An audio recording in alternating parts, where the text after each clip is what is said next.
rend hommage au président Koudou Laurent Gbagbo.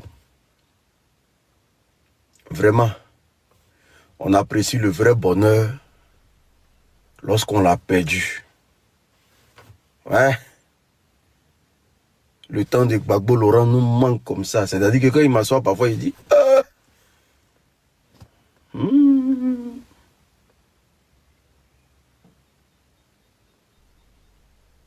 Le temps de Gbagbo nous manque. Oh.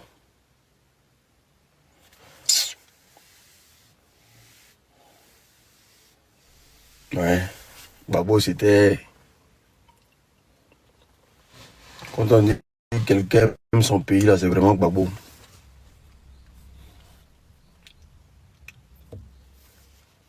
Pour vous dire vrai, hein, le temps de Gbagbo nous manque.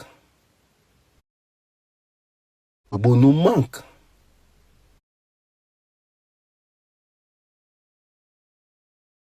Gbagbo nous manque.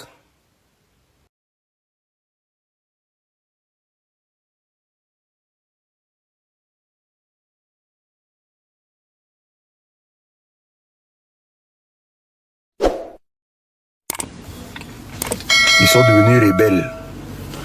Qu'on ne peut pas porter boubou en Côte d'Ivoire. Voilà, maintenant, on a fait des boubous là où on est arrivé maintenant. Tu ne peux pas parler maintenant. Ce n'est pas une histoire de boubou maintenant. C'est-à-dire maintenant, en Côte d'Ivoire, tu ne peux pas parler. Tu ne peux rien dire maintenant.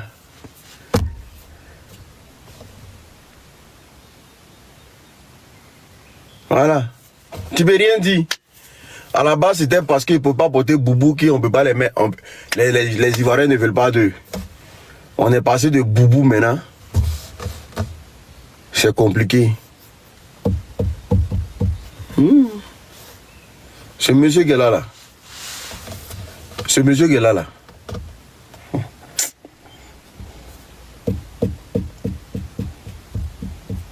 Bon, en tout cas, il dit, avant qu'il quitte sur cette terre-là, il y a le salut au moins quand même. Pour ce qu'il a abattu.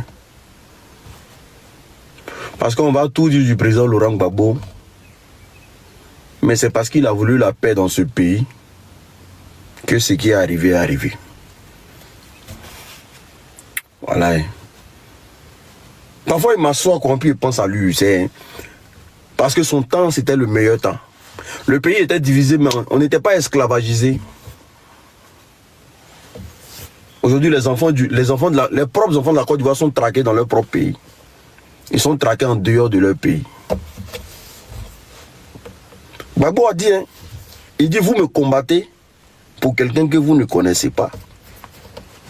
Vous allez tous payer ça un à un. Il a dit, il a été clair.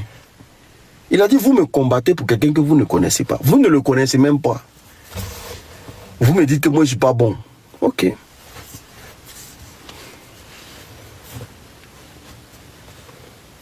Rébellion, vous formez là, je vois dedans. Je sais que vous voulez m'attaquer. Mais celui pour qui vous vous battez là, il va enlever ça dans vos yeux. Gbagbo a dit ça. Gbagbo a dit, Gbagbo a tout donné là, a donné tous les détails. Parce que il connaît Draman. Voilà, aujourd'hui on souffre maintenant. Tout le monde souffre en Côte d'Ivoire aujourd'hui. Tout le monde souffre en Côte d'Ivoire. Sylvia, faut pas répéter les mêmes commentaires s'il te plaît. Faut pas répéter les mêmes commentaires.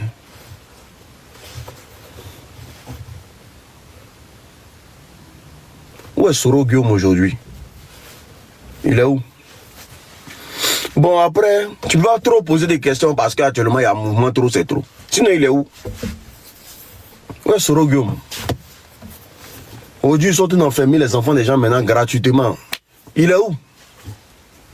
Avant même c'était Boubou. Maintenant on dit faut pas tu vas parler. Avant c'était Boubou. On dit maintenant faut pas parler. Si tu parles tu vas en prison.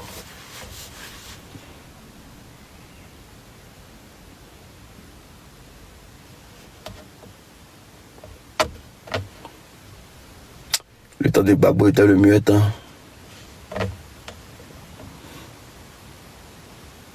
Gbagbo était c'est le maître. Gbagbo, c'est un vrai président. Gbagbo avait un grand cœur. Gbagbo avait un grand cœur, un grand cœur.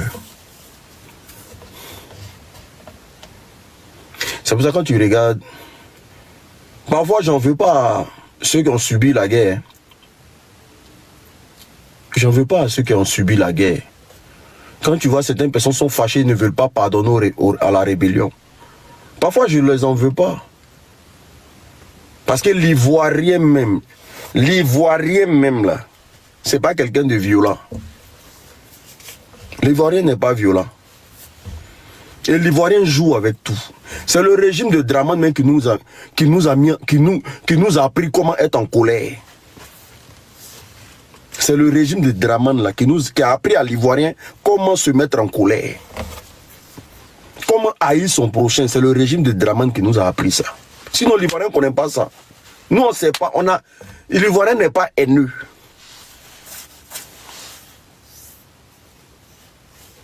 L'Ivoirien n'a pas de haine. Mais aujourd'hui là, du fait qu'ils ont déjà nos parents là, on a du mal à pardonner. Moi dans bêtise là, il a perdu 9 personnes dedans. Conneries de rébellion là, qui étaient pour venir installer un état de droit là. Moi j'ai perdu 9 personnes dedans. 9 personnes cadeaux.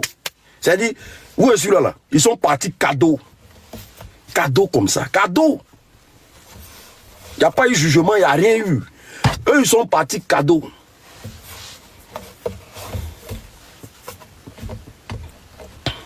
Et on voit certaines personnes se vanter de ça. Parce que le vrai Ivoirien ne peut pas prendre les armes contre son pays. C'est pas possible. C'est ce qui fait que, aujourd'hui, là, il n'y a pas coup de... L'Ivoirien ne se voit pas en train de déchiqueter son pays. L'Ivoirien ne se voit pas en train de déchiqueter son pays. C'est pas possible. Mais les apatrides, les enfants de rebelles, ceux qui ont mougou dans la rébellion, ou bien les enfants qu'ils ont conçus, voilà, dans polygamie, et puis le papa ne sait pas qui l'a enceinté là. C'est les enfants qui sont devenus rebelles dans nos mains dans Abidjan. Le papa a 5 femmes, il ne sait pas quelle maman il a enceinté, à quel moment, quelle période. Donc tout le monde enceinte comme ça, et puis ils sont allés les pousser à la maternité là. Et puis ils sont sortis, blou, sans éducation, sans rien là. Ils sont tous devenus rebelles dans nos mains à Abidjan là-bas. Parce qu'ils ne sont pas là à l'école. Il n'y a rien.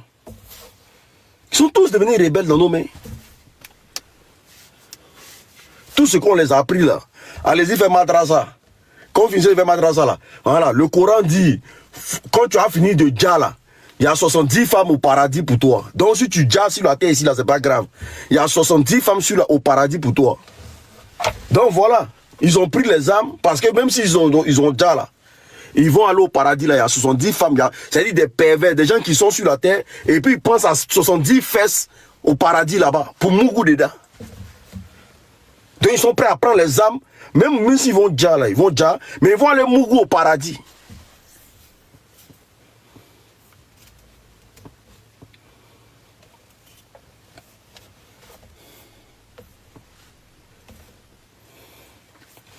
Et c'est dans ça. Mais ce qui me fait mal aujourd'hui, c'est que Gbagbo, lui, il a fait la prison. Dieu qui est là, Dieu est pour les justes. Il faut craindre Dieu même dans la vie même. Dieu est pour les justes. C'est très important. Tu t'attaques au prophète Mahomet. Est-ce que moi, il m'attaque? Si vous voulez parler d'affaires de Mahomet, là, allez-y. Comment il s'appelle là, le jeune là? Le jeune qui vous épuise 2 jours là, il s'appelle comment même? Il y a un jeune qui fait vidéo matin, midi, soir, qui vous allume là-bas matin, midi, soir, courant là. Allez-y là-bas, il s'appelle comment? Le jeune là, le gars là, celui qui les framponne 2 jours là. Il y a un jeune qui porte un béret comme ça là. Ah, Jeff. Si vous êtes gars, lui là, il parle de ça tous les jours. Moi, il n'ai rien à foutre avec cette religion là. Cette religion-là, moi, je n'ai rien à faire de cette religion. Parce que je ne fais pas combat des musulmans ou des chrétiens ici. Ça n'a rien à voir parce que parmi les chrétiens, même, il y a des sadiques dedans. Et dans la rébellion, là, il y avait des chrétiens dedans. Mais bon.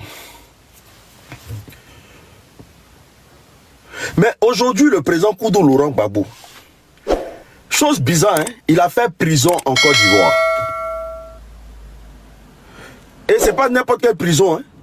Tellement ils ont la haine de Koudou Laurent Gbagbo. Vous savez ce qu'ils ont fait? Ils ont pris Gbagbo et l'ont envoyé à Korogo. Sous le soleil. Tellement ils veulent humilier le vieux. L'avocat là, comment il s'appelle? Celui qui allait voir Gbagbo à Korogo, il s'appelle comment? Mettez son nom en commentaire s'il vous plaît. L'avocat qui allait voir Gbagbo à Korogo, qui a dit non que Gbagbo ne doit pas rester à Korogo, il s'appelle comment? Il était à la haie là-bas. Il était à la haie. Il s'appelle mettre comment? Il s'appelle mettre comment, les gars? Les modos là, bloquez-moi ce crabe là, mettre Altit. C'est lui qui allait constater la position du président Koudou Laurent Gbagbo. Quand il a vu, il dit quand il a vu les conditions dans lesquelles Gbagbo était, il dit la première des choses qui lui est venue en tête là, quand tu es dans ce genre de conditions là, tu es prêt à haïr ton prochain. Parce qu'on ne peut pas mettre l'homme dans ce genre de conditions et puis il va parler bien de ses ennemis, c'est pas possible. Malgré ça, quand Maître Latit lui posait la question, comment est-ce que tu vois là? On dit que Gbagbo disait toujours du bien d'Alassane Dramane Ouattara, de Soroki Baforigum, et tous les rebelles, les enfants qu'ils ont Mougoué capote percée là. Parce que c'est capote percée qui nous a donné beaucoup de rebelles en Côte d'Ivoire. Hein. Beaucoup d'enfants rebelles là, c'est capote percée. Tous les enfants nés de capote percée là. Gbagbo a dit, il n'a aucun problème contre quelqu'un.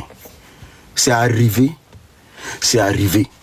La meilleure des choses là, c'est de trouver une solution pour sortir de tout ça. Voici comment on voit le projet Gbagbo, on l'envoie à la CPI. 10 ans à la CPI. On vient, on nous dit que le vieux a quitté. Famille, partagez-moi le live s'il vous plaît. Aujourd'hui, là, c'est... je vais faire une vidéo en hommage au président Koudou Laurent Gbagbo. Il y a dit, les modos là, bloquez-moi ce con de King of King ou bien quoi là. Bloquez-moi sa race ou bien les modos. Mais vous l'aimez trop. Il raconte sa vie de merde là. Vous pensez que moi j'ai tant de lire tout ça? Les modérateurs, s'il vous plaît. Partagez, merci beaucoup Emmanuela Kwame. Voilà, voici. Ça. Partagez le live. Aujourd'hui là, c'est vidéo Koudou Laurent Gbagbo. Le père. Lui là, il doit avoir une statue à son effigie. C'est-à-dire quand on sort de l'aéroport Feu Félix Houphouët-Boigny là, il doit avoir statue de Gbagbo. À vie. Ouais. Et tous les cabachas qui lui ont fait la guerre là, beaucoup aujourd'hui ne vivent pas. Mais lui, il est sur terrain. Il est là. Il a tapé 10 ans là, 10 ans à la CPI. On vient nous dire qu'il a été acquitté. Mais depuis que Gbagbo est rentré là,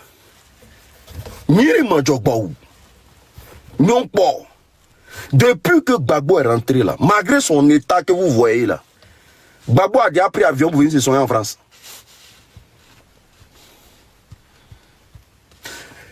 Dites-moi un peu, l'unique, tu veux te mettre dans Ramba, hein, parce que moi je suis ta mère quoi, Hassan Koul. Quand ta maman prépare là, tu me vois là-bas. Quand ta maman qui est en pleine ménopause la prépare là, tu me vois là-bas. Quand tu veux te mettre dans Ramba, n'importe quoi, enfant des rebelles. Tous les rebelles sont les enfants des capotes percées. C'est moi qui vous dis ça. Aïe. Parce qu'une maman que son papa a bien mougou là, il ne peut pas devenir rebelle. Une maman que son papa a bien mougou. Et il dit une maman encore. Un enfant que son papa a bien mougou sa maman. Dans les vraies positions. L'enfant ne peut pas devenir rebelle. Jamais de la vie. Parce qu'il y a des positions quand tu fais à ton enfant, il ne peut pas prendre âme dans sa vie. Il y a des positions quand tu fais à ta femme là. L'enfant qui sort ne peut pas prendre âme.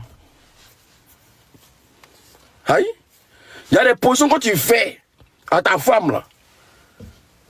L'enfant qui sort là, il devient intelligent. Il est dans la discussion, il est dans le pourparler. Il essaie de toucher vraiment les vrais trucs. Mais un enfant, quelqu'un qui ont mougoué préservatif, son papa a mougoué préservatif 25 et puis c'est percé. Et puis c'est à la fin du cycle, on lui dit non que je suis enceinte. C'est normal que l'enfant devienne rebelle. Parce que même sa venue au monde là, ce n'était pas reconnu. Et c'est à cause de vous là. Les enfants des gens sont en prison aujourd'hui. Hein. C'est à cause de vous, les Ivoiriens vivent mal aujourd'hui. C'est à cause de vous là. Partagez, tapotez le lait s'il vous plaît. Mais les modos là, vous faites quoi? Attendez, il n'y a pas de...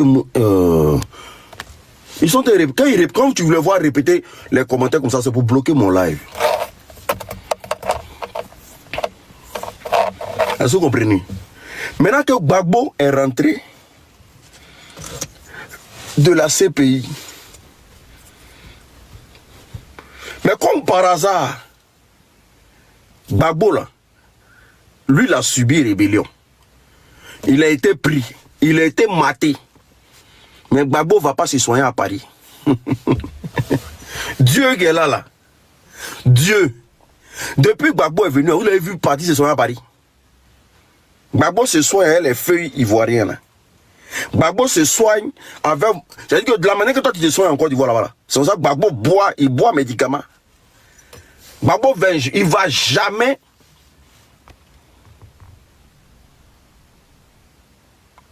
On dit arrête d'insulter qui est à la base de la rébellion. C'est IB. Gbagbo boit médicaments avec vous là-bas. Gbagbo est toujours avec vous là-bas. Vous avez vu Gbagbo prendre l'avion pour venir à Paris pour se soigner. Mais on a comme l'impression que l'autre a fait la prison, mais l'autre est plus en forme que son ami. Je ne sais pas si on se comprend. On a comme l'impression que là, il y a un qui a fait la prison parmi les deux. Hein. Mais l'autre est en kenné que son ami. Parce que l'autre là, chaque 15 jours, il doit venir à Paris pour se faire soigner. Il ne peut pas faire 15 jours à Abidjan. Lui n'a rien subi. Hein. On ne lui a jamais rien fait. Mais lui, tous les jours, il doit venir à Paris pour se faire soigner. Et pendant ce temps-là, Gbagbo, lui, il est au pays. C'est ça on dit garçon, you woody. Quand ton cœur est blanc là, le mal ne peut pas t'atteindre. Quand ton cœur est blanc là, le mal ne peut pas t'atteindre. Voici l'autre maintenant, il se promène une poche de caca. Il se promène une poche de caca. C'est-à-dire qu'il y a poche de caca ici. Son boudin là, ça ne peut plus pousser caca. Il y a poche de caca sur lui, puis il se promène ça. Gbagbo n'a pas ça. Oh. Normalement, c'est Gbagbo qui devait faire toutes ces maladies là. Les petites maladies là. C'est Gbagbo qui devait faire tout ça. Parce que son corps a subi des chocs. Mais il y a un qui se promène dans une poche de caca. Il est là maintenant, son pied est devenu Adama Nantor. Adama Nantor. A pleke Adama Nantor. Azidbo Bekes. Eh yo, Adama Nantor. Il est devenu Adama Nantor. Quand il marche, c'est un pied loro. Toi, tu n'as pas connu rébellion. On t'a jamais touché. On t'a jamais rien fait. Tout est déjà cassé sur toi. Adama Nantor. A pleke Adama Nantor. Azidbo Brete. Il va vous montrer poche de caca. Il y a quoi dedans? Aïe, aïe, aïe. Poche de caca, aïe. Il y a poche de caca ici, aïe. Un poche de caca. Dis-moi poche de caca à côté. Personne ne va me dire que ça c'est anti-balle. Anti-balle, c'est pas comme ça. Anti-balle là. Anti-balle, c'est pas comme ça. Anti-balle là. C'est pas comme ça. Alors que Gbagbo là. Gbagbo, lui, il a fait ses pays. Gbagbo a subi la crise. Gbagbo, il boit. Il dit, c'est soigne à Abidjan. Toi, tu n'as rien. On t'a rien fait. Toi, matin, midi, tu viens de soigner à Paris. Every time, every day, every time, every day, every time, every day. Maintenant, président se promène une poche de caca. Mais on mange ici, on chie pas ici. On mange ici, on chie pas ici. On mange ici, on chie pas en bas. On mange ici, on chie. Mais président, il mange ici, il chie ici. Il mange ici, il chie ici. Il mange ici, il chie ici. Et tous les jours, on doit appuyer son ventre.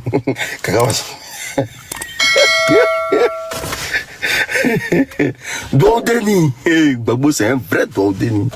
Gbagbo, c'est vraiment. Gbagbo, c'est vraiment garçon de chez garçon. Check qui c'est. Hein?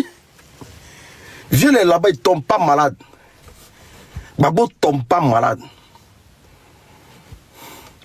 On mange ici, on chie ici. On mange ici, on chie ici. Alors que Draman là, on mange ici, on chie ici. On mange ici, on chie ici. On mange ici, on chie ici.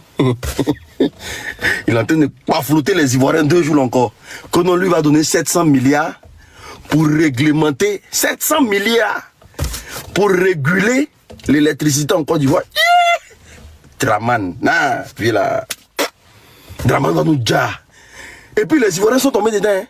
Le président il va donner 700 milliards. Toujours. J'ai dit Draman est fort même. Il paflotte les Ivoiriens, mais ils croient quand même. Ils vont se fâcher contre Draman. Hein. Mais dès qu'il est paflotte là, ils oublient tout. Comment quelqu'un dit qu'il va donner 700 milliards là? Draman n'a rien. Il n'y a pas Moro.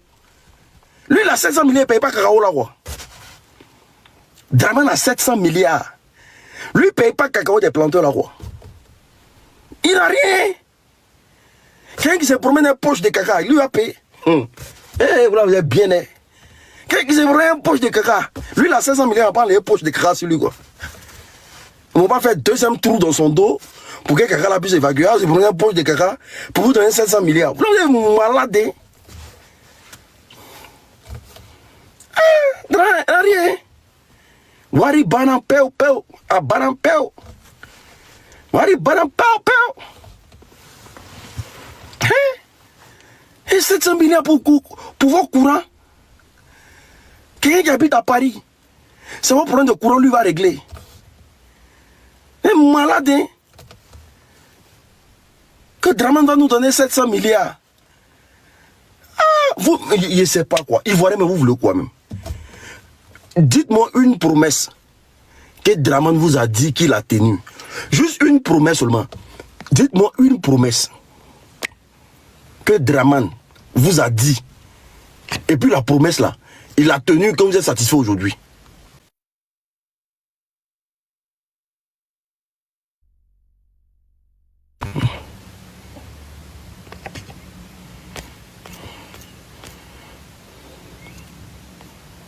Dites-moi une promesse en commentaire.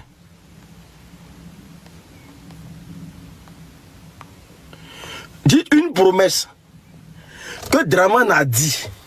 Et puis il a tenu. Comme 700 milliards là, ça vous tient à cœur là. Cassé Boribana. On dit la cassé Boribana.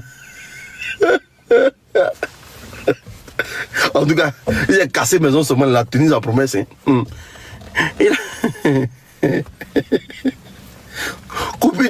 Coupé d'électricité tontine.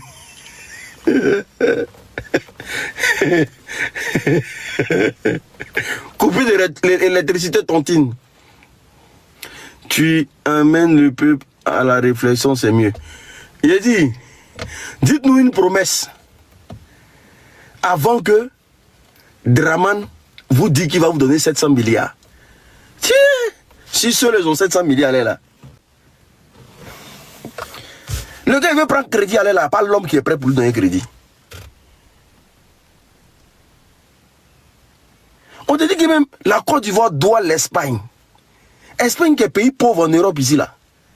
Nous on doit. C'est-à-dire qu'ils se sont cachés.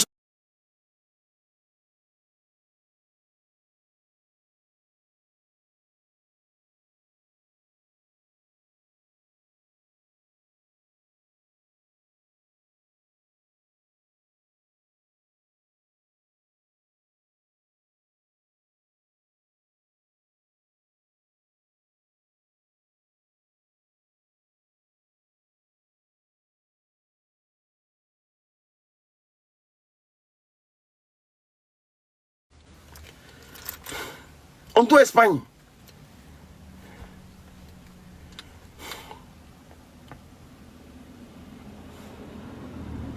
Aujourd'hui, ils font conseil de ministres. Ils sont capables de faire ça en live. Parce qu'ils savent que Draman n'est pas à Abidjan. Ils savent que Draman n'est pas à Abidjan. Conseil des ministres, on ne veut pas faire ça un peu en live. Hey, c'est qu'un conseil des ministres, on nous publie photos. On peut montrer nos vidéos un peu. Hey.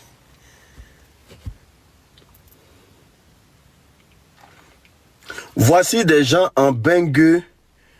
Le travail, c'est de tapoter, partager. Quel avenir pour tes enfants? Moi, mes enfants, là, faut pas te soucier pour mes enfants, hein. Moi, mes enfants, ne te soucie pas pour mes enfants. C'est que vous ne savez pas, là.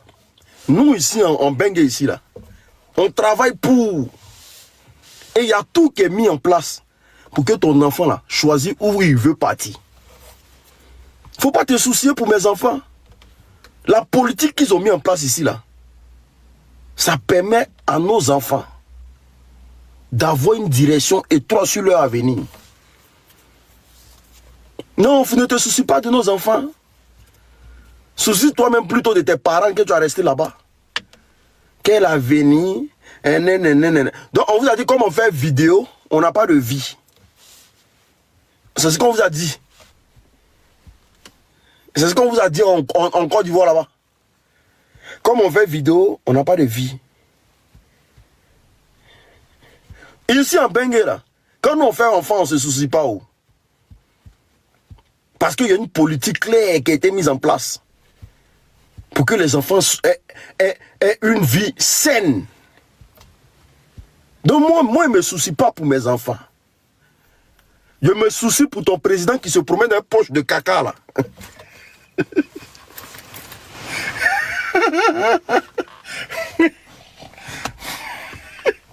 Oh non, mais non, c'est pas politique, hein, les gars, c'est pas politique. Il est taquine, mais c'est pas politique. Non, c'est pas politique.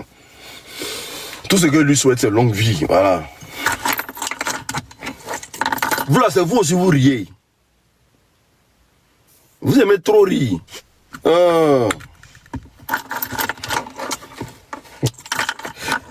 Il mange ici, ici. Il mange ici, ici. Il mange ici, ici. Il mange ici, ici. Il mange ici, ici.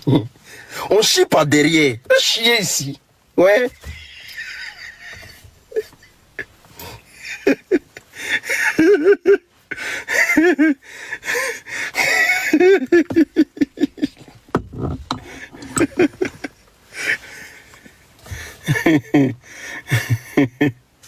J'ai une amie là. Oh, Israël, tu as quel problème même?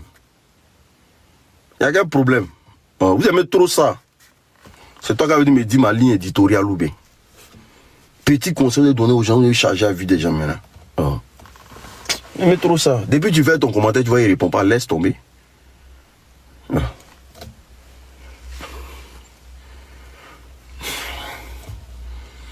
J'ai une amie anglaise qui m'a demandé.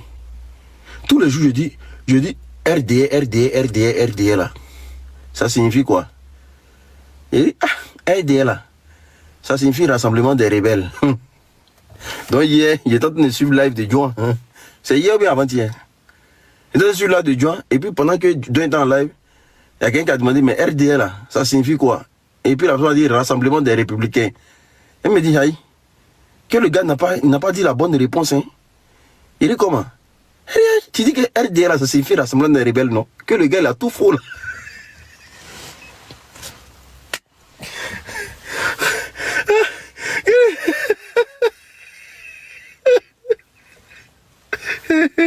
Rassemblement des rebelles.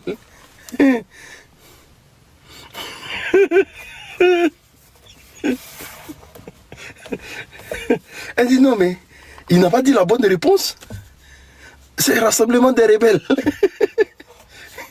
Le RDA. Ils ont trop mal. Quand eux ils insultent Gbagbo là, ils sont bien contents, mais dès que tu dis quelque chose sur le président seulement là, ils ont mal. Les RDA là, montez. Quand je pense que vous voulez monter pour dire quelque chose, montez. Parle-nous du bilan de 10 ans de Gbagbo. C'est quoi? Ça a apporté quoi à la Côte d'Ivoire? Eh, Papis, pardon, viens. Papis, oh, mon élément, oh. Papis Demo, viens. Papis, viens, pardon. Papis, viens. Faut prends. Soulé de Paris va se fâcher contre toi. Hein. Pourquoi? Pourquoi il va se fâcher contre moi? Il y a eu quoi, puis il va se fâcher contre moi? Papis, pardon, viens, j'ai une question. Pardon, papa.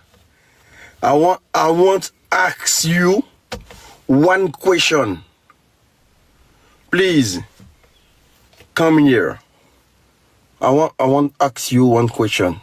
I want to ask you why you say the President Gbagbo come here. Il est où? Il a fui? Bon, les RDS sont pas courageux, hein. Bon, Adama. Ils ont mal quand ils voient photo de Gbagbo comme ça. Ils ont mal.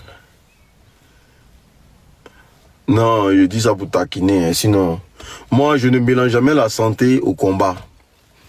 Voilà, je taquine juste. La politique c'est la politique. Maintenant, on fait la politique avec ceux qui se sentent bien. Mais une chose est sûre, si Dramane a quelque chose, moi, il n'est pas pleurer. Hein? C'est clair. Voilà, mais je ne vais pas souhaiter qu'il... Non, je vais pas mal penser. Si son état de santé, ça ne m'intéresse pas. Ce n'est pas la politique. Voilà, son état de santé ne m'intéresse pas. Même s'il chie, même si il va chier par sa bouche bientôt. Vrai Akpani. Dramane va chier par sa bouche bientôt.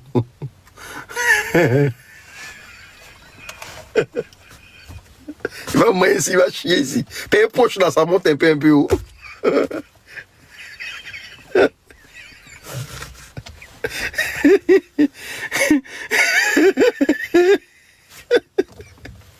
Ah, les RDR, ils ont mal. Quand on les fait ça, ils ont mal.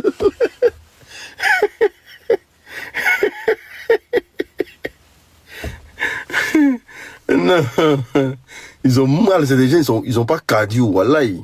Ils aiment la bagarre. Ils aiment les problèmes. Vous, quand vous attachez avec Gbagbo là, nous on voit ça en bon enfant, c'est tranquille.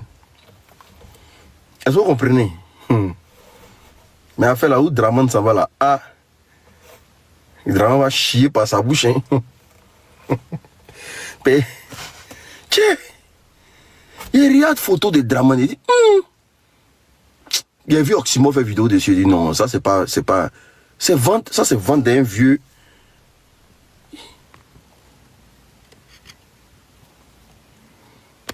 Il regarde photo de Dramane.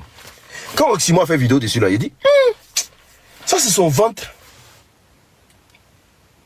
Pourquoi Oximo peut dire non qu'il y a un problème? Après il regarde. Il dit ventre de l'homme peut être gros, hein, mais il peut pas être carré comme ça. Et puis on met un seul bouton, un président quand même. Un seul bouton, et puis cravate là, mais on dirait langue de bœuf. Tiens, mais voilà aussi là, il est Boussanga, hein. C'est un vrai Boussanga même. Un vrai bouki même. C'est qu'un moyen de mettre cravate là. Depuis qu'il forêt s'habille comme ça, mon cher. Ouais. Un vrai bouki de Sendou. Mais si tu as mis un bouton là, mais faut enlever cravate là.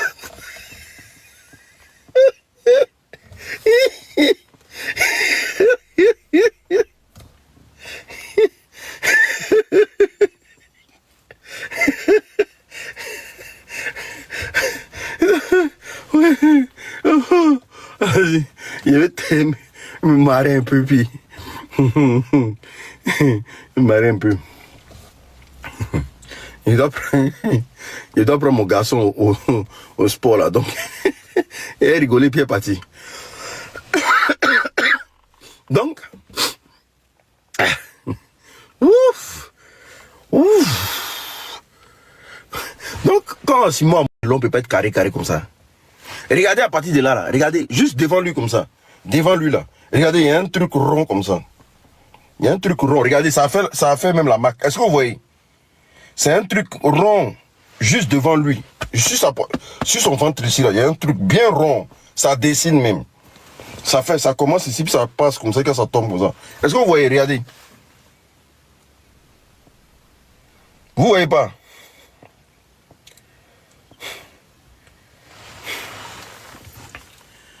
Et j'ai pris photo là. Il s'est allé demander à IA. Il dit, hey, président là, c'est anti-balou bien. C'est quoi? IA me dit, président ni, avec Bogué, à Dakono, avec Bogué, à estomac carré, avec Bogué, avec Dominique, à Dakono, avec Bogué, à estomac kono.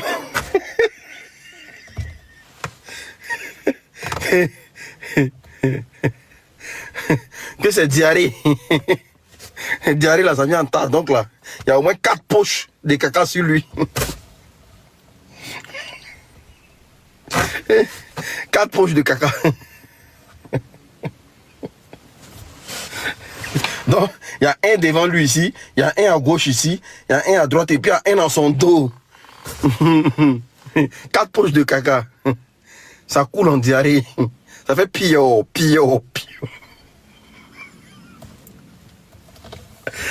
Draman non. Draman va rester dans les mémoires. Voilà, Draman c'est un président. Hein.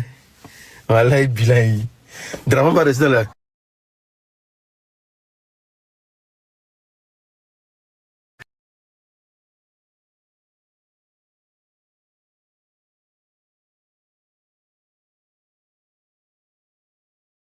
Draman, non, lui là, le jour où il part là, les Ivoiriens vont laver. Les Ivoiriens vont laver tous les rues d'Abidjan pour ne plus jamais ils reviennent. Je veux plus. Il a marqué même. Il y a quelqu'un qui dit qu'il veut monter. C'est qui voulait monter là? C'est qui voulait monter? J'ai dit live des Libanais là, c'est demain. Demain on doit allumer télé sur les Libanais. Là, j'ai pas, vu que je suis en train de patienter, là, j'ai un peu de temps seulement, puis après, je m'en vais. C'est qui voulait monter, là? Il dit qu'il voulait monter. Mais tu as monté, là, ça vous dit quoi?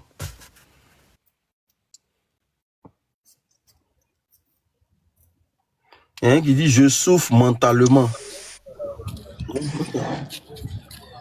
Bonsoir, l'unique.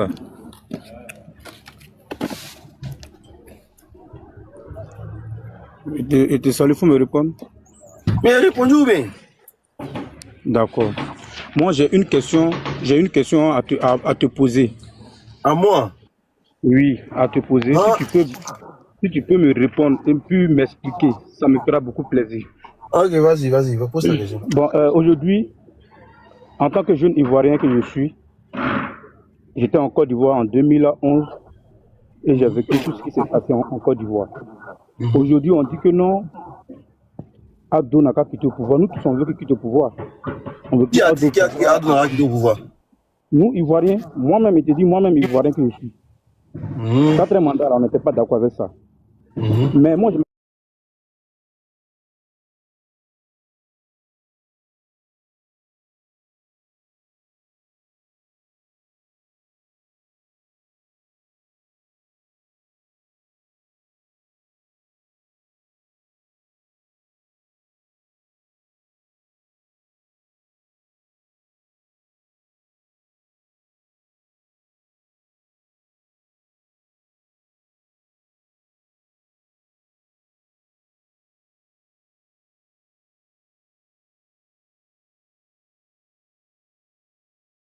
Ivoirien.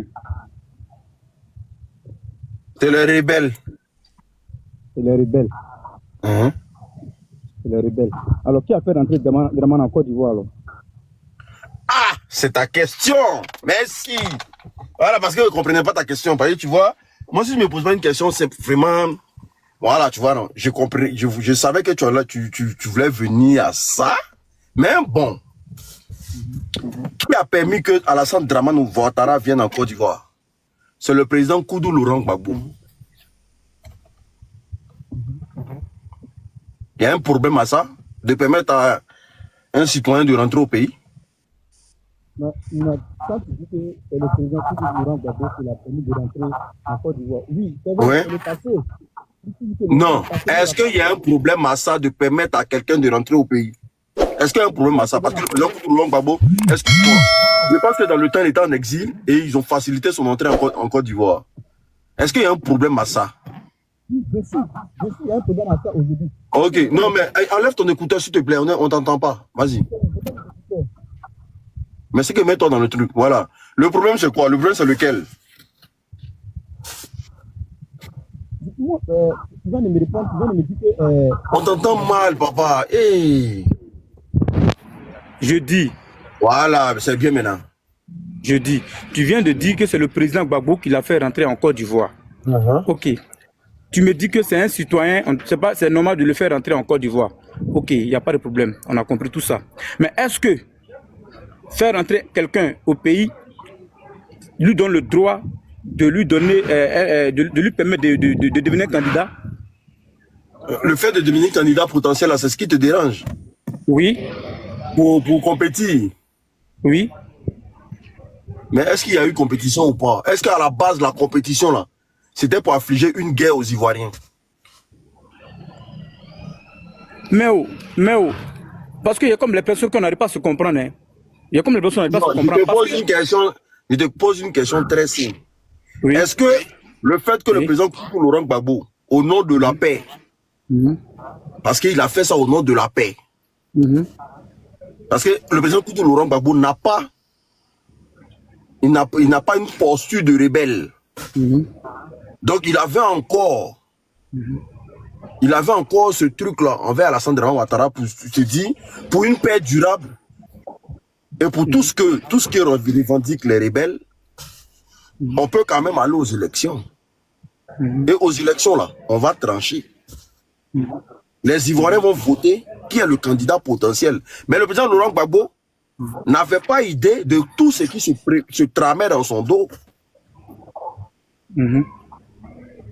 Donc, est-ce que le fait de dire allons aux élections, au lieu de tramer tout ce que vous êtes en train de faire là, au lieu de faire ça, puis ça va déjà les Ivoiriens là, allons-y aux élections, les Ivoiriens vont trancher là. Est-ce que c'est mauvais? Mais oh, quand tu dis que non, c'est le président Gbagbo ne savait pas que non, il allait envoyer tout ça là-haut. Mais avant même que Ado même ne pose sa candidature là, avant que Ado même ne devienne président là, il a dit dans sa propre bouche qu'il allait rendre le pays ingouvernable, non? Mais le président Gbagbo ne savait pas ça. Avant qu'il ne devienne président là, il a dit qu'il va rendre la Côte d'Ivoire ingouvernable, non? Ou même toi tu ne sais pas ça aussi. C'est sous le pouvoir de qui? C'est sous le pouvoir de qui? Je te pose une question. La question, c'est avant que Ado là, il ne devienne président. Non, c'est pas vrai, c'est sous le pouvoir de qui? Je dis, avant qu'il ne devienne président aujourd'hui là, il n'était pas encore président, puis il a fait sortir de sa bouche que je vais rendre le pays ingouvernable. C'est sous le pouvoir de qui? Parce que, allô, champion. Oui. Champion. Oui. Il faut contextualiser le débat. Chaque discours tenu par Alassane Dramane Ouattara là, à une période très précise. C'est sous le pouvoir de qui il a dit ça? Non. Moi, je sais pas le fait que c'est sous le pouvoir de qui il est rentré, ou même c'est sous le pouvoir de qui il a dit ça. Moi, non, je suis posé une question. Tu es venu défendre quoi? Toi, tu es venu défendre Moi, je suis pas venu défendre qui que ce soit. Hein. Il a bien dit, je suis pas venu défendre qui que ce soit, mais pourquoi allô, excuse-moi, mais pourquoi tu me dis qui a fait qu'aujourd'hui on souffre? Oui, mais ça ne veut pas dire que je viens défendre quelqu'un. Ceux qui ont fait, qu'aujourd'hui on souffre là, c'est les rebelles. Voilà, eux ils ont pris les armes là, d'après eux. Ils sont venus pour instaurer un état de droit en Côte d'Ivoire. Voilà. C'est les rebelles là. Parce que, attends, je vais te poser une question simple. Oui.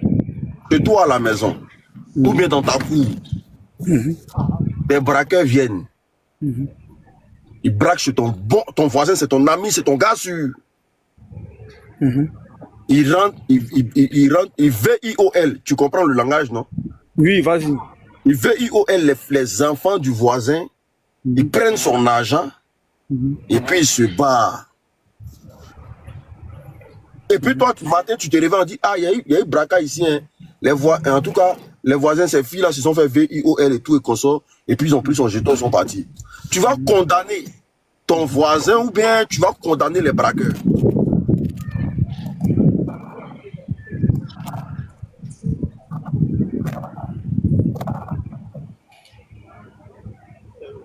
Il a condamné les braqueurs.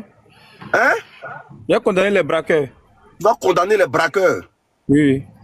Mais pourquoi tu ne condamnes pas les rebelles qui ont agressé la Côte d'Ivoire? Et puis c'est Gbagbo tu veux condamner. D'accord. Merci. Pourquoi je ne condamne pas les rebelles et puis c'est Gbagbo que je condamne? Tu peux me passer la main 1 minute, Unique. Attends, il va bien répondre à ça. Attends, il va répondre à ça. Il répond à ça, là tu prends. Vas-y. Pourquoi je ne condamne pas les rebelles puis je condamne Gbagbo? Tu vois, je n'ai pas encore dit que je condamne quelqu'un. C'est très différent. C'est ta question. Non, attends. Qui a fait que tu es dans la souffrance est différent de je condamne telle personne. C'est très différent. Les braqueurs qui ont braqué chez ton voisin là. Oui. C'est eux qui ont mis ton voisin dans la souffrance, non? Non.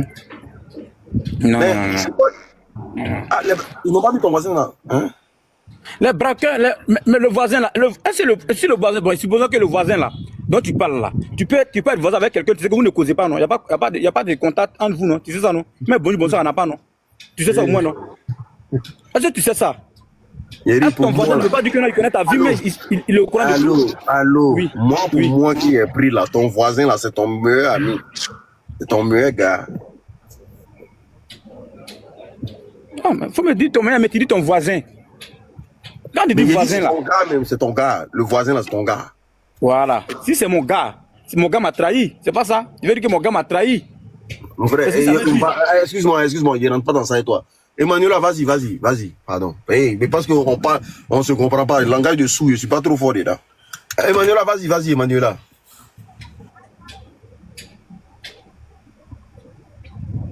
Emmanuela. Ok, oui, je suis là. Bonsoir, monsieur Unique Kamba, lui qui pose les questions. Tu as posé la question, vous avez posé la question tout à l'heure en demandant à l'Unique, comment on appelle ça, qui a fait rentrer Alassane Dramane Ouattara en Côte d'Ivoire. Je vais te répondre. La personne qui a envoyé Alassane Dramane en Côte d'Ivoire pour la première fois s'appelle son Excellence le président Félix Houphouët-Boigny. C'est lui qui a fait rentrer Alassane Dramane Ouattara dans la politique ivoirienne. Donc il y a une personne sur cette terre à qui vous devez vous en prendre. Ce n'est pas au président Laurent Gbagbo, c'est au feu président Félix Houphouët-Boigny. Parce que c'est lui qui a accepté sous l'ordonnance, sous l'ordre du G7 et du G20. Parce qu'à cette époque, la Côte d'Ivoire avait subi un boycott dans son finance, dans ses économies. Et on avait dit que pour redresser l'économie de la Côte d'Ivoire, il fallait envoyer un fermez votre micro s'il vous plaît, vous avez posé une question, laissez-moi répondre. Voilà. Il fallait envoyer un économiste venant de l'FMI pour venir redresser l'économie de la Côte d'Ivoire. Et sous pression du G7 et du G20, le président Félix Houphouët-Boigny a accepté que M. Alassane Dramane Ouattara vienne pour redresser l'économie de la Côte d'Ivoire. Mais quand il rentre en Côte d'Ivoire et qu'au lieu de redresser l'économie de la Côte d'Ivoire, il plombe la Côte d'Ivoire, il endette la Côte d'Ivoire à hauteur de plus de 6 000 milliards. Et ça, c'était sa première expérience avec les dettes dans la gérance budgétaire de la Côte d'Ivoire. Donc c'est lui qui est le problématique, c'est lui qui est le problème de la Côte d'Ivoire, c'est pas le président Gbagbo Laurent. Le président Laurent Gbagbo ne vient que pour essayer d'éteindre le feu qui avait été provoqué par la première république, par le premier président de l'époque qui a fait entrer Alassane Dramane Ouattara dans la politique ivoirienne. Parce que mettant Dramane dans cette politique ivoirienne-là, Alassane Dramane Ouattara avait commencé à lorgner le fauteuil présidentiel. Parce que après que le président Houphouët-Boigny se sentant mal, voyant sa fin prochaine, a vu la malversation de M. Alassane Dramane Ouattara, il a commencé déjà à modifier la constitution ivoirienne. Parce qu'à l'époque, la constitution ivoirienne disait que, en absence du président de la République, c'était le premier ministre qui devait prendre le pouvoir et non pas le président de l'Assemblée nationale. Mais quand il a senti que l'intérêt de M. Alassane Dramane Ouattara, c'était pour venir faire un coup d'État, alors il a modifié. Il ne lui a pas donné la nationalité, mais il avait le passeport ivoirien. Tu comprends? Donc, le monsieur n'a pas accepté quand le président Houphouët-Boigny est décédé. Il a voulu faire un coup d'État, le premier coup d'État. Et comment on appelle, le ministre Donald Fologo a refusé et il a même témoigné ça sur les réseaux. Il y a les archives, documentez-vous. Il a dit que M. Alassane Draman Ouattara avait exigé que lui, il prenne l'intérim en tant que président. Tu comprends? Et eux, ils n'ont pas accepté. Ils se sont référés à la Constitution qui disait que si le président de la République décède, il faille prendre le président de l'Assemblée nationale de l'époque, qui était le président Aimé Henri Konan Bédié. C'est alors que le président Aimé Henri Konan Bédié a pris le pouvoir. Et cette frustration-là, M. Alassane Draman Ouattara n'a pas accepté, n'a pas digéré. Il a gardé rancune à la Côte d'Ivoire, il a gardé rancune aux Ivoiriens. Ça, c'était sa première frustration. Maintenant, quand il a vu M. Bédié prendre le pouvoir, alors, à ce moment précis, puisque lui-même, il avait déjà créé, c'est-à-dire que quoi, une fissure dans le mur, dans le tissu social ivoirien, en parlant de cette histoire de cas de séjour, il y avait déjà un problème entre les Ivoiriens du Nord et les autres pays environnants ayant le même dénominateur, le même nom commun, accoutumance nordiste. Tu comprends? Donc, il est venu se baser, surfer sur cette fibre ethnocentrique pour venir dire que non, on ne me veut pas, on ne m'aime pas parce que j'ai un nom accoutumance nordiste. Donc, on me crée des problèmes, on me refuse en tant que politicien ivoirien parce qu'on dit que je suis étranger. Alors, il va manipuler le tissu social ivoirien et nos frères du Nord pour adhérer à sa cause. Et il ne prend pas seulement que le fibre ethnique, non, mais il va aussi prendre la fibre religieuse. Ça devient deux causes. Il va dire que quoi, on ne le veut pas parce qu'il est musulman, on ne le veut pas parce qu'il est du Nord, parce qu'il s'appelle Alassane Draman Ouattara. Voici comment il va manipuler le clivage politique ivoirien. Alors, il va en ce moment précis commencer à lancer des menaces à l'encontre du gouvernement du président Aimé Henri Konan Bédié, en disant que lui, il va menacer, il va frapper ce pouvoir moribond et il va tomber. Pourquoi il fait ça? Parce que la France le soutenait. Il avait déjà donné toutes les assurances aux Français pour dire que si vous faites de moi un président, je vais assurer vos intérêts. Je ferai tout pour que vos intérêts, vos acquis vous soient donnés et vous en bénéficierez encore même au-delà de vos expertises. Alors, on sait que les États, les grandes puissances n'ont pas d'amis, mais ils n'ont que des intérêts. Ils ont vu en Alassane Draman Ouattara un potentiel investissement qui peut leur remporter plus que ce qu'ils avaient espéré. Alors, il faut miser sur Alassane Draman Ouattara. Et pour miser sur Alassane Draman Ouattara, il fallait faire adhérer à la cause d'Alassane Draman Ouattara, le fils de la Côte d'Ivoire. Donc, Alassane Draman Ouattara devient un problème pour la Côte d'Ivoire. Il devient un danger pour la Côte d'Ivoire. C'est lui qui a été le premier à faire les atteintes à la sûreté de l'État. C'est-à-dire que quoi, verbalement, et il est passé à l'action. Aujourd'hui, ce qu'il reproche aux Ivoiriens, quand tu parles un peu, il dit atteinte à la sûreté de l'État là, c'est parce qu'il sait comment est-ce que ça marche. Il sait comment est-ce que ça fonctionne. Parce qu'il a été le premier initiateur de l'atteinte à la sûreté de l'État, verbalement parlant. Donc, il connaît ce qu'en ressort. C'est pourquoi il a dit au gouvernement de Bédié, je frapperai ce pouvoir et il tombera. Et il a joint l'acte à la parole. En faisant faire un coup d'État par Ibrahim Koulibaly, qui a été son ancien garde de corps. Tu comprends?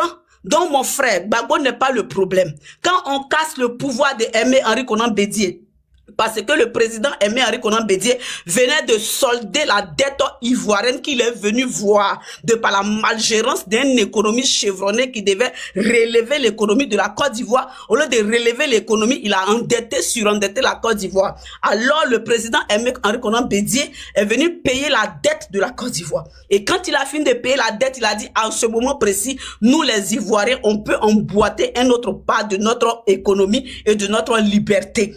Parce que aujourd'hui, quand tu dois à une personne, la personne te dicte ses lois, la personne te dicte ses volontés, et tu deviens un sujet à obéissance. Donc aujourd'hui, moi, en tant que chef d'État, je viens de finir de payer la dette qui était à plus de 18 milliards. Tu comprends? Donc, ça veut dire que quand le président Bédié finit de payer la dette, les Français, le système france-africain voit en monsieur Aimé Henri Konan Bédié un danger, parce que le danger, c'est quoi pour eux? Il ne faille pas que les pays africains soient émergents. Il ne faille pas que les pays africains soient industrialisés. Il ne faille pas que les pays africains soient libres, indépendants et souverains. Donc là, il entrave le processus de néocolonisation. Alors, il va falloir l'enlever sur le terrain dans lequel il se trouve actuellement. Tu comprends? C'est pourquoi on fait tout un coup d'État. Et le coup d'État, le président Guy Robert a dit au forum de la réconciliation, demandez à mon aîné Aimé Henri Konan Bédié, depuis quand on fait un coup d'État et puis on prévient celui à qui on vient faire un coup d'État, parce que le président Gueye Robert, c'est un Ivoirien. Il n'a jamais voulu que le sang d'un Ivoirien verse. C'est pourquoi il a prévenu le président Aimé Henri Konan Bédié pour dire qu'il y a une action qui vient vers toi et essaie de t'échapper ou essaie de quitter les lieux. Il a prévenu son frère. Tu comprends? Nous, les Ivoiriens, on sait comment on règle nos problèmes entre nous. Maintenant qu'on finit de faire le coup d'État au président Gueye Robert, au président Bédié, autant pour moi, et que Gueye Robert prend le pouvoir, il va falloir faire une transition. Après la transition, il va falloir faire, comment on appelle ça, une élection. Et à cette élection-là, il fallait que le président Gbagbo Laurent soit président parce que le peuple a vu, c'est-à-dire que quoi, l'assiduité au combat, la résilience de ce monsieur-là, qui a passé son temps depuis les années 1980, comme à l'opposition avec le président Houphouët-Boigny, qui n'a pas pris d'âme contre son pays, mais qui a pris la parole, qui a pris ses idéaux pour arracher le multipartisme pour donner aux Ivoiriens, pour permettre aux Ivoiriens d'avoir, comment on appelle ça, beaucoup de liberté, de manière diplomatique et de manière démocratique. Donc les Ivoiriens lui ont retiré cette confiance-là dans les urnes en partant voter le président Laurent Gbagbo. Et quand le président Laurent Gbagbo est voté en 2000, qu'est-ce qu'il fait? Il fait un diagnostic.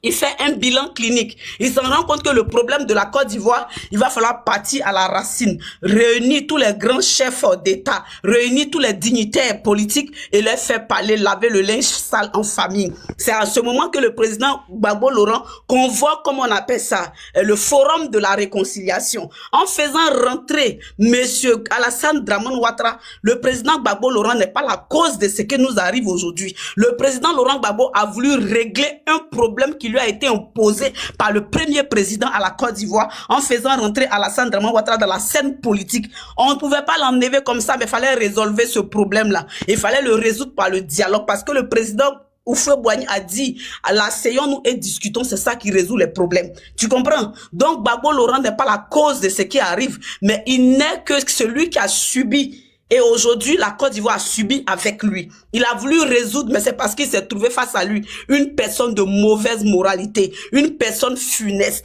une personne sournoise, une personne macabre, une personne dangereuse qui s'appelle Alassane Dramane Ouattara. Le mal en personne. Gbagbo n'est pas la problématique, mais Gbagbo a voulu résoudre le problème. Tu dis quoi?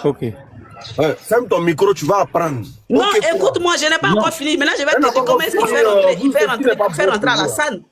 Voilà. Maintenant, il fait le forum de la réconciliation. Le forum de la réconciliation a exigé que le président Aimé Henri Konan Bédié, qui était hors du pays après le coup d'État, rentre en Côte d'Ivoire. Que le président... Monsieur, ferme ton micro. Que monsieur Alassane Dramane Ouattara, qui était hors du pays parce qu'il avait été frappé par un mandat d'arrêt international. Pourquoi monsieur Bédié, le président Bédié, l'a frappé d'un mandat d'arrêt international? Parce que le président Bédié a senti que monsieur Alassane Dramane Ouattara voulait déstabiliser le pouvoir en prenant des paroles de menaces et des paroles malveillantes. C'est pourquoi il a lancé un mandat d'arrêt international contre M. Alassane Dramane Ouattara. Donc, quand le président Gbagbo Laurent prend le pouvoir, il estime judicieux de faire entrer tous ces dignitaires politiques-là pour qu'ensemble, on puisse résoudre le problème, la crise politique ivoirienne, décrisper l'atmosphère politique ivoirienne pour que les Ivoiriens passent sur de nouvelles bases. C'était bien pensé ce qu'il a fait. C'était très bien pensé ce qu'il a fait. Alors, on fait rentrer M. Gueye Robert de son village depuis Kouma, on le fait rentrer à Abidjan, on fait rentrer Papa Bédié, on fait rentrer M. Alassane Dramane Ouattara. Chacun a vidé le contentieux qui était en lui. Le président Gbagbo pensait que le problème était résolu, mais il ne savait pas que là, c'était de joindre tous les potentiels pions pour déstabiliser la Côte d'Ivoire et déstabiliser le pays. Parce que ces personnes-là, après le forum de réconciliation en 2001, c'est en 2002 qu'ils sont venus attaquer la Côte d'Ivoire. Donc le président Gbagbo n'est pas responsable. Il a voulu régler le problème. Mais les malversateurs, les mauvais dans le pion, c'est M. Alassane Dramane Ouattara, qui n'a pas été honnête, qui n'a pas joué un franc jeu. Mais pourquoi est-ce que, quand M. Alassane Dramane Ouattara crée la rébellion, soutient la rébellion, finance la rébellion, il fait adhérer à sa cause le président Aimé Henri Konan Bédié. Lui qui a été frappé par Alassane Dramane Ouattara. Ils ont gelé les comptes du président Bédié. Ils ont gelé les avoirs du président Bédié. Il y a eu trop de malversations, trop de pression de la France sur le président Bédié pour qu'il accepte Tu comprends? Donc aujourd'hui, là, le président Gbagbo n'a pas été le problème, mais c'est Alassane Dramane Ouattara qui a été le problème. Donc j'écoute ta prochaine question. Tu as dit merci. Tu as expliqué tout ce que tu dis. Tout ça, il a attendu ça, puis j'ai compris. Et tout ça, je sais ça. Moi, ma question, là, il a dit, quand Ado a dit, il va rendre le pays ingouvernable, là, Gbagbo ne savait pas ça. Je veux savoir d'abord. C'est qui t'ont dit là? Ok, je te réponds. Ok, je te réponds. Je te réponds. Ferme ton micro, je te réponds. Je vais te dire la date. Je vais te dire la date. Ferme ton micro, je te réponds. Non, je viens comme toi. Tu as parlé, non, laisse-moi te parler. Gbagbo. Quand Alassane Dramane Ouattara a dit qu'il va empêcher le président Gbagbo de gouverner, le président Laurent Gbagbo avait été informé de toutes les malversations qui se tramaient du côté du Burkina Faso. Et le président Laurent Gbagbo, en tant que chef d'État, qui venait de prendre un pays après un coup d'État, ou même dans les Amériques ivoiriennes, il n'y avait même pas de munitions dans les fusils, il n'y avait même pas de balles. Le président Gbagbo Laurent a demandé à la France, via l'accord bilatéral de défense qui existe entre la Côte d'Ivoire et la France, ils ont demandé, le président Gbagbo Laurent a demandé à la France une aide pour pouvoir empêcher ce qui arrive. Les Français ont dit que ce qui se prépare et ce qui arrive, c'est un problème entre Ivoiriens et Ivoiriens, que eux ils peuvent pas se mêler, ils peuvent pas aider le président Laurent Gbagbo, parce que c'était eux-mêmes qui étaient à la base de cette, comment on appelle ça, de cette rébellion, les Français et Dramane. Parce que pour eux, le président Laurent Gbagbo n'était pas l'homme attendu à la tête de la Côte d'Ivoire, parce que le président Laurent Gbagbo était un révolutionnaire, était un souverainiste, et celui-là même qui voulait rendre les Ivoiriens libres et indépendants, qui avait voulu discuter les contrats d'égal en égal, parce que souvent il y a une ambiguïté. Des gens pensent que comme le président Laurent Gbagbo dit égal à égal, alors il ne faille pas collaborer avec des Français. On peut collaborer avec des Français, mais revoir le contexte, le cadre de nos partenariats, qui puissent faire gagner la Côte d'Ivoire et eux aussi les faire gagner. Ça ne veut pas dire que non, je ferme la porte, je ne collabore pas. On peut collaborer, mais dans le respect mutuel et dans la considération de ce que moi je veux, dans les attentes de ce que moi je veux. Alors, on collabore. Donc, le président Laurent Gbagbo a demandé de l'aide pour qu'il puisse mater cette rébellion. Mais ça lui a été refusé catégoriquement parce que le problème, c'était qu'on voulait enlever Gbagbo lui-même. Et l'aboutissement de ce plan qui a commencé depuis 2002, qui a été un coup d'État qui a été déjoué par nos braves soldats, nos braves FDS ivoiriens, c'est mieux en rébellion. Et par la suite, la France, voyant que malgré tout ce qu'ils ont fait, le président Laurent Gbagbo est resté au pouvoir. En 2011, ils ont été obligés d'enlever le masque sur leur visage et de venir attaquer la Côte d'Ivoire de manière frontale. En 2011, on était attaqué par une puissance étrangère. On était attaqué par une grande puissance mondiale. Elle était à l'époque la 4e puissance mondiale, la France. Et la France a attaqué la Côte d'Ivoire, a attaqué le président Laurent Gbagbo pour une seule personne, pour un individu qui avait été envoyé depuis 1990 par le Bretton Woods, par, comment on appelle ça, par le G7 et par le G8. L'aboutissement s'est conclu en 2011. Ça veut dire que quoi? Cette bataille a été une bataille de plus de 20 ans. Tu comprends? Ils ont été très patients, comme façon qu'ils ont patienté pour assassiner le guide Muammar Kadhafi en 2011. Donc c'est pour dire que la compétition qui s'est passée là, c'était le système dont le président Laurent Gbagbo voulait abattre, voulait se battre contre là. C'est ce système-là qui a recensé, qui a soudoyé, qui a corrompu, qui a fait adhérer à sa cause beaucoup d'individus pour qu'on puisse combattre une seule personne, un seul personnage, un seul révolutionnaire ivoirien, qui lui au moins pensait aux pauvres, qui lui au moins donnait sa chance à chaque tissu social, qui lui au moins pensait à des personnes qui étaient démunies, qui étaient quittées par exemple dans les zones divisées pour venir à Abidjan. Tu comprends? Attends la cour, ouais. Non, c'est pas attends la cour. La Côte d'Ivoire était divisée en deux à l'époque. Les gens avaient construit des quartiers précaires, vivaient dans les maisons en bois. Le président Laurent Gbagbo n'a pas trouvé cela sale pour les déguerpir, pour casser ses maisons. Mais au contraire, bon, il est en train de prendre encore des questionnaires pour venir. Je suis là, je t'attends. Idiot, va. Vous là même là. Emmanuel me parle comme ça, mais il n'y a pas qu'un plan envoyer girafe. Il n'y a pas qu'un plan envoyer lion, même chat. Vous les opposants là, votre argent là, vous ne pouvez pas envoyer cadeau Emmanuel là. Regardez comment elle a décoté. Il n'y a pas quelqu'un qui a envoyé même un girafe à Emmanuel là pour dire maman, prends, il faut boire ta bière avec. Tu as fini maintenant. Unique le questionnaire, tu as compris? Donc là, le président Laurent Gbagbo n'est pas le problème. Mon frère, allô? Allô, unique là. Non. Allô, champion, Allô, champion. Allô, champion. Allô, pardon, hein. Un peu de politesse. Il n'y a personne qui t'a parlé à la haine ici. Non, mais Yeri, maintenant, je ne comprends pas quand vous parlez, je ne sais pas, il y a comme l'impression que non, vous êtes trop fâché, je ne sais pas. Il y a pas eu cette question. On me dit non, toi si je comprends, qui est fâché si je dois comprendre, non, comme toi, elle a parlé, laisse-moi parler, si je dois comprendre, la faute n'est pas au président Gbagbo, c'est ça non? La faute est qui? C'est pas la faute au président Gbagbo. Tout ce qui arrive aujourd'hui, là, c'est pas la faute au président Gbagbo. Il n'y a pas de souci, c'est fini. Non, c'est pas lui. Tu vas rentrer en détail, tout ça. Ah, il y a posé une question. Qui a fait rentrer Ado en Côte d'Ivoire quand il était en exil? Allô, champion. Tu as juste une question à poser. Champion, il faut te calmer. Ici, là, on n'est pas au grain.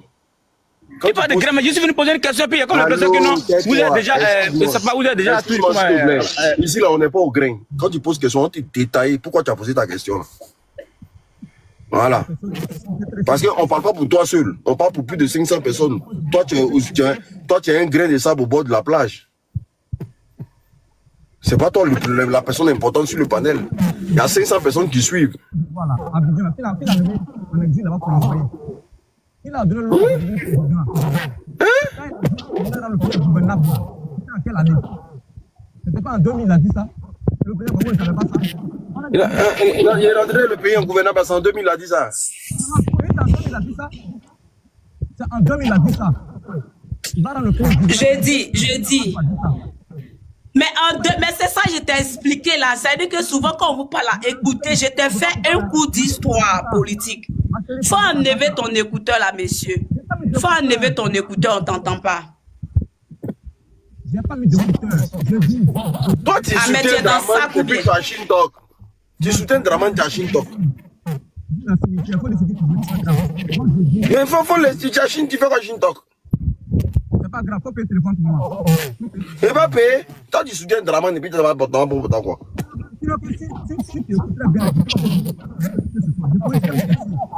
Mais on t'a déjà répondu, tu réponds, on n'est pas content.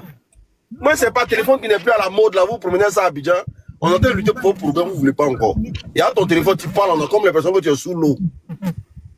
Il faut écouter. Mais on a comme l'impression que tu es sous l'eau, au fait. Tu es où? Je suis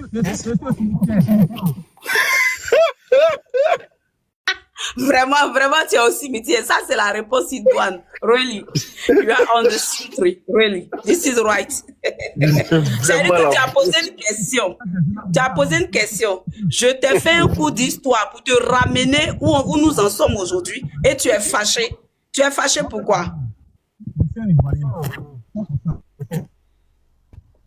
Tu comprends? Shintok. Attends, on t'entend plus là. Oh. Va changer ton portable. Toujours les gens, tu ne peux pas supporter Draman et puis tu avoir un bon portable. Toujours c'est compliqué. En tout cas, merci Manuela, franchement. Vraiment. C'est ça leur problème au fait. C'est ça leur problème au fait. C'est ça leur problème. C'est-à-dire que pour eux là, c'est comme si c'est le président Laurent Gbagbo qui est leur problème. Alors que le problème, il a voulu régler. Et puis aujourd'hui, on s'est trouvé où on en est aujourd'hui. C'est pas le problème. Ok, d'accord. On va laisser Zoku parler, non? Je voulais rendre un peu d'hommage au président Laurent Gbagbo. Voilà. Ok. Et puis aller dans mes valvales.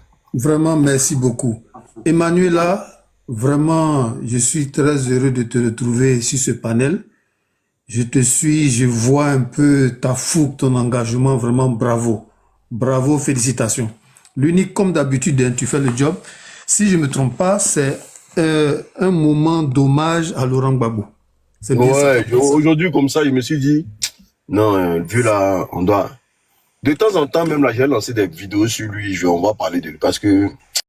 Ce que tu fais, c'est très bon, c'est une bonne idée. Je pense même que c'est une idée à poursuivre. C'est-à-dire, c'est pas seulement une séquence du jour, mais, je sais pas, à toi de voir. Chaque semaine, tu peux prendre un jour, tu vois, et puis, parce que moi, j'ai l'impression que c'est vrai.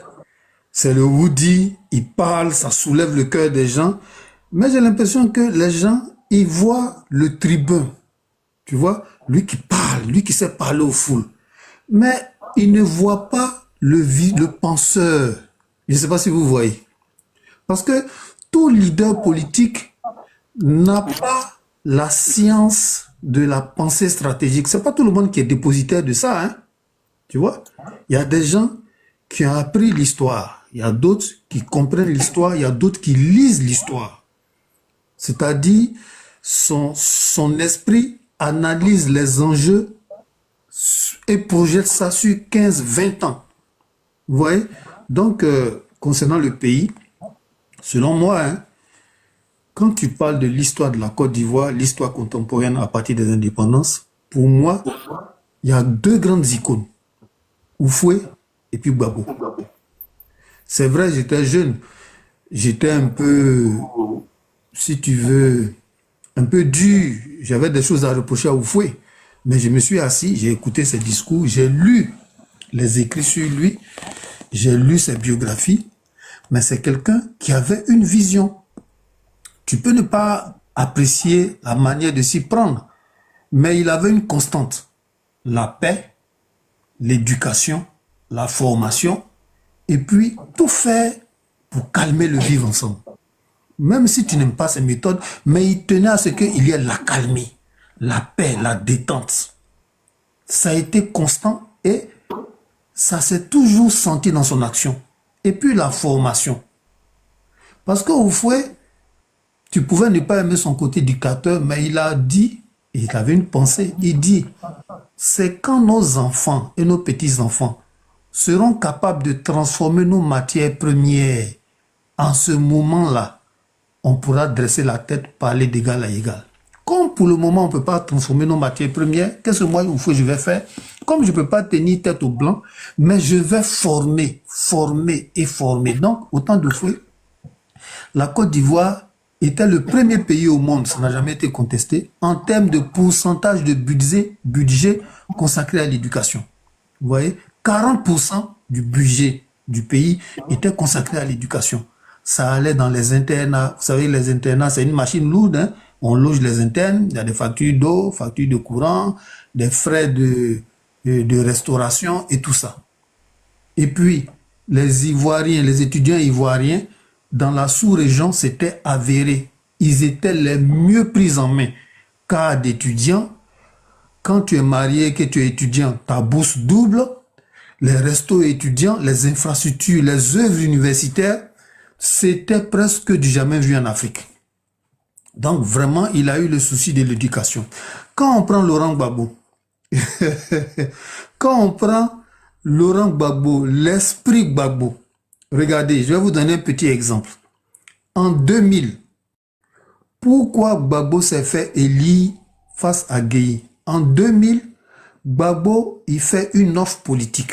Dès 2000, il dit, moi, je m'engage à faire l'école obligatoire et gratuite jusqu'à 15 ans. Je m'engage à faire la décentralisation. Je m'engage à faire la caisse de retraite des paysans. Et je m'engage à faire l'assurance maladie universelle. C'était en 2000. Moi, je prends un livre de Gbagbo écrit en 1983. Les mêmes idées qu'il a présentées pendant sa campagne en 2000, c'était déjà dans son livre en 1983. 17 ans à l'avance. Il a déjà pensé sa façon de gérer le pays. Donc, vous voyez, c'est quelqu'un, on voit celui qui sait parler aux foules, mais on ne voit pas le penseur. Vous voyez, Gbagbo a dit, nous avons raté la révolution industrielle, il ne faut pas qu'on rate la révolution informatique. Il a créé la zone franche de biotechnologie. C'est-à-dire, il a repris un peu la vision d'Oufoué, mais ça montre qu'il est conscient. C'est quelqu'un qui pense le développement à long terme. C'est ce que beaucoup ne savent pas. Et puis, deux, Gbagbo, c'est une capacité de dépassement. Gbagbo est venu, il dit, je ne mettrai aucun journaliste en prison par rapport à ses opinions.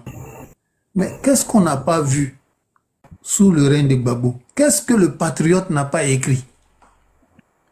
Des foutaises, des manières de manquer de respect, d'humilier Gbagbo. Mais il n'a jamais mis un journaliste en prison à cause de ses écrits. Les seuls journalistes qui ont été mis en prison sous Gbagbo, il y avait Théophile Kouamouo et puis un de ses compères, c'était pas pour offense au chef d'État, hein, c'était pour avoir divulgué quelque chose qui rentrait dans le secret défense. Secret défense.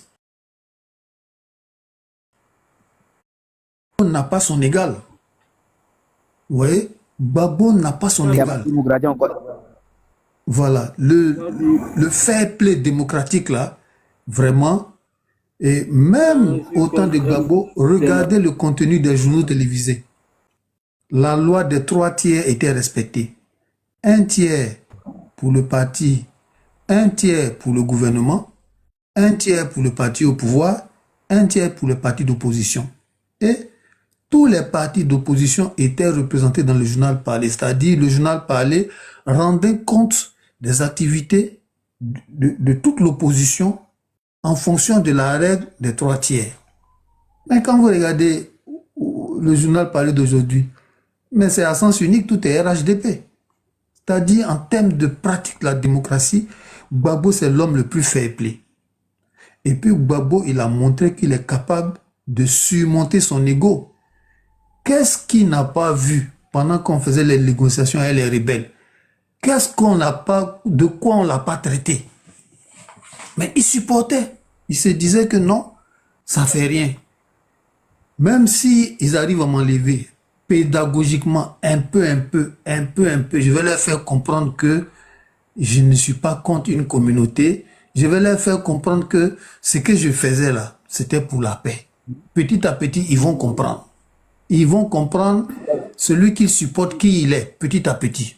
Il a une capacité de supporter beaucoup les humiliations, de se dépasser, de ne pas regarder lui son intérêt. Donc voilà ce que je pouvais dire. Maintenant, quant à celui qui est intervenu avant moi, ouais, c'est qui a permis à Ouattara d'être candidat, ça c'est des débats secondaires. La France avait ciblé Gbagbo, elle a montré qu'elle était prête à l'enlever par tous les moyens.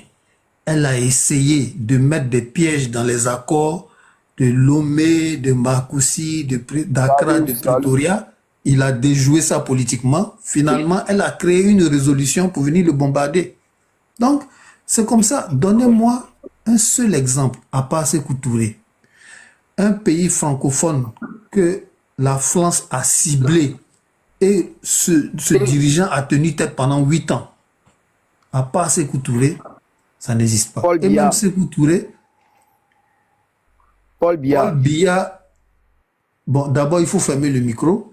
L'exemple n'est pas approprié parce que Paul Biya, c'est récemment là que la France a commencé à le cibler.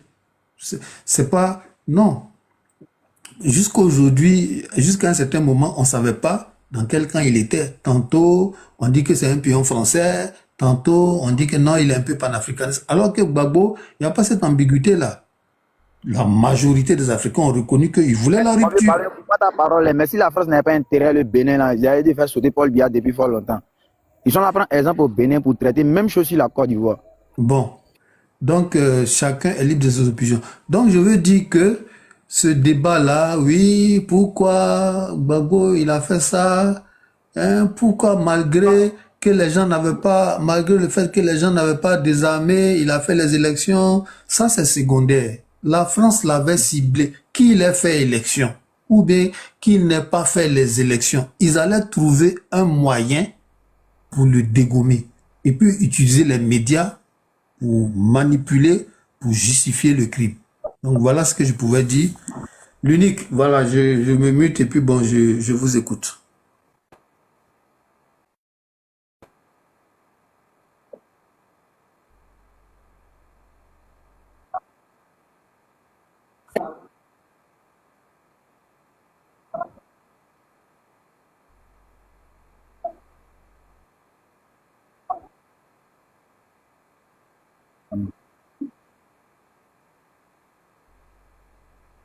Oui, vraiment, bonsoir à tout le monde.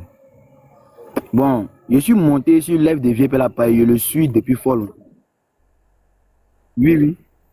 Mais moi, en fait, là, moi, je voulais venir parler histoire des Libanais, mais je pense que le thème est sur le président, l'ex-président Gbagbo. Donc, oh bon, nous, c'est la jeunesse de maintenant. Nous, on ne peut pas trop parler de Gbagbo, on n'a pas trop vu dedans. On n'a pas trop vu dedans. Bien.